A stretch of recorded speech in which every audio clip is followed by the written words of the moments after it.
Food Tales. I'm Trinity. And I'm Bo. And today we went to eat some Korean food. So we went to eat Hansang. It's up near Flagstaff Gardens. If you're in Melbourne and you want to try it out, I highly recommend it.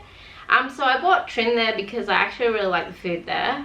They serve a variety of like side dishes called banchan, along with the main that you choose from the lunch menu, and it's super cheap. It's max $15. So this is the menu for Hansang. Basically you choose one main and you can get it with a lunchbox for $3 extra, and you get like extra rice and soup. So we're gonna get the galbi jim in the lunchbox, which is $14.50, and probably the oxbone broth, which is $15. Okay, we got 5 side dishes. One of them was eggplant. It was soft, creamy, smooth. It had a soy sauce flavor to it. I think there was a bit of sesame oil too. Yeah, maybe some sesame oil, and it had some onions in there as well. Probably some caramelized onions. And our second side dish was a broccoli one. It was really weird because I didn't know it was steamed or fried, but it tasted like fish and it had like a film of oil on it. Yeah, it was really weird. I think it was, it might be like, yeah, steamed. And then it had like prawns in it, like little shrimp. So it tasted fishy. It was like a fishy broccoli. But it had like a film of oil around it.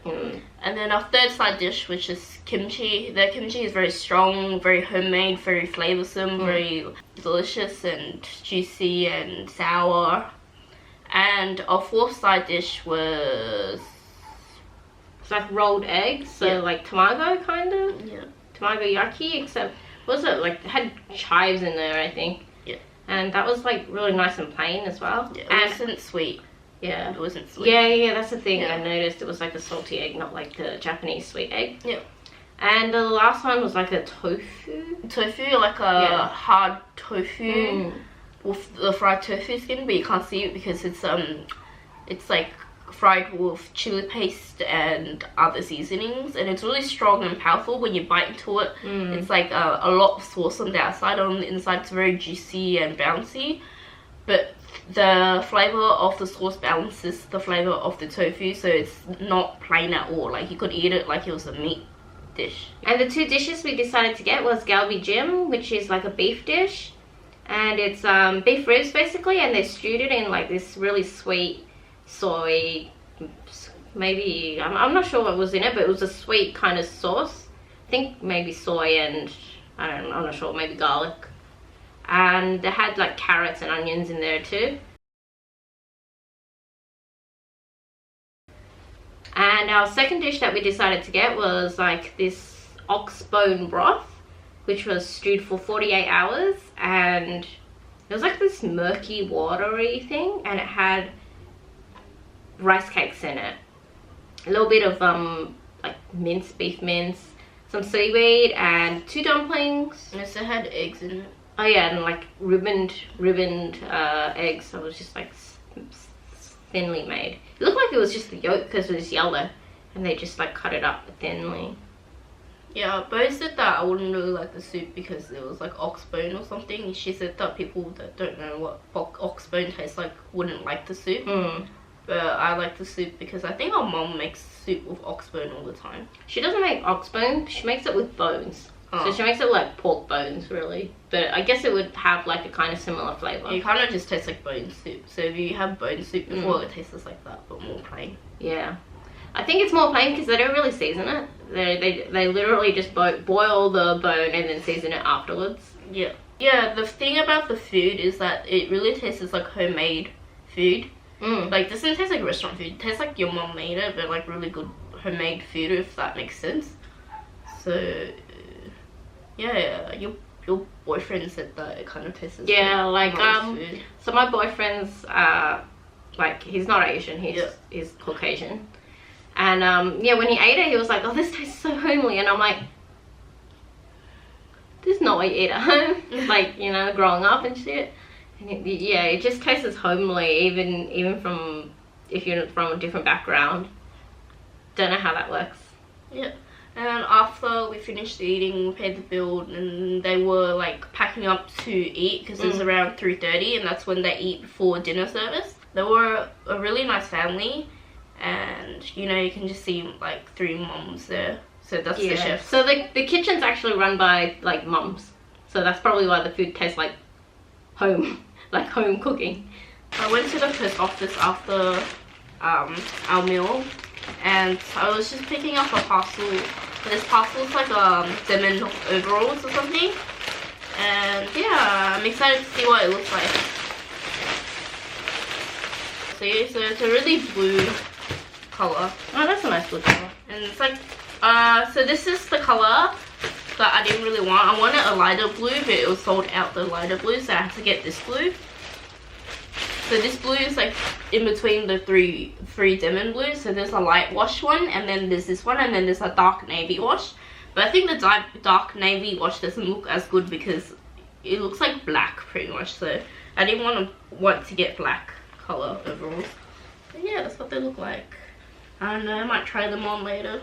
See what it actually looks like on. So they were $90. So if they don't fit me, I'm returning them, man. That's my first item. My first item I'm gonna return if they don't fit me. Yeah. So yeah, I actually bought a jumper yesterday, but it was like, it's a wool jumper, but it's kind of itchy. So I looked up, can you smell that? Yes, I can smell it. Smell with vinegar. I looked up on the internet how to make it softer, and they said, you know, saturate it in water and vinegar and put hair conditioner on, and then put it in the freezer. So I did all those things, and now my jumper's an ice cube because I didn't wait for it to dry before I put it in the freezer. You're supposed to You're supposed to dry it before you put it in the freezer. Now I have an ice cube jumper. Good one. Do you wash it? Don't you need to wash it?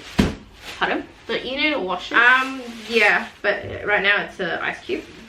Like, gross. I would not be able to wear that if I was you. Like, don't take that out here. Put that stuff back in. Can you say this is my room? Put that back in. Hey, it's like, okay. Hey, you think I would break the fibers if I? Maybe I'll just wait for it to defrost. And you would totally break the wool if you did that. Yeah, I'm just gonna wait for it to defrost. I don't know. Maybe I'll put it somewhere warmer or something. I don't know how to dry clothes. Yeah. So there's a disease going around. What's it called?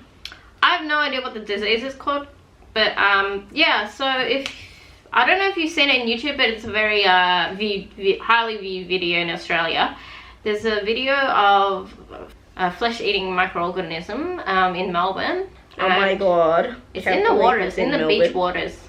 Beach water. So it was like in Brighton. Initially found in Brighton, which is probably like not far from here. 20 minutes by car. 20 minutes from here. Yeah, so that was a thing like a few months ago, and recently, I think just yesterday, they announced that, you know, a few other people have like caught the thing by being in contact with the water. And then there was this one girl, I think, that had her knee eaten from the inside out. Yeah. So yeah, they're flesh-eating microorganisms that are in the water, and I don't know if it's just contact with the water that makes it happen, or if you ingest it you know, is in your body and then eats it. I don't know. You can't drink water peacefully. I don't know. Now I don't want to drink water anymore. Like, I don't know what to do. I'm so thirsty right now. Yeah. I'm so thirsty. You drank water at the restaurant? I know. I was like, maybe it hasn't spread that far yet. Because most of the outbreaks are kind of down south of Melbourne. Yeah. Like from 20 to 1 hour away from us, which isn't very far if you say it out loud. So yeah, hopefully nothing happens. But I hope like people who watch this in the future are just like, damn, those girls, they didn't know that's what killed the world. I'm fine to go if everyone's going. But here's the thing, if you go first, which, you know, we've got a high chance of going first, then you wouldn't be here to suffer the end of the world. Oh, you mean all the chaos where people try to kill people and stuff? I mean, you'll be dead already. This is true. This is true. So are we gonna go shopping for like supplies, or? I think I'm just gonna die in peace. You're just gonna die, okay. You're just gonna accept it. Yeah. So do you want a glass of water then? No, who wants to spend the last days drinking water when they can drink alcohol? This is true. Like, if you knew the world wasn't gonna end, were you gonna empty out your bank account and what are you gonna spend it on? You're gonna spend it on booze? Just drink yourself until you're dead. Is that what you're gonna do? I would, if I knew the world was ending. Yeah. Oh, okay. That's interesting. Okay guys, that's the end of our video. This is probably the last time you're gonna see of us, maybe. Hopefully not. I'm so fucking thirsty right now. Thinking of water. I'm thinking how much I can't have water. I don't want to die from bacteria eating me. That's the worst way you could actually go. I don't know. Maybe I'll just switch to cola. Cola's my main Cola's made of liquid. water. I know. Oh, what isn't made of water? You drink everything that has water in it, even your soups and stuff. Damn it. You cook with water too. Alright, yeah, I'll just die. It's fine. Okay guys, that's the end of our video. Please make sure to like and subscribe for more content. Thanks for watching.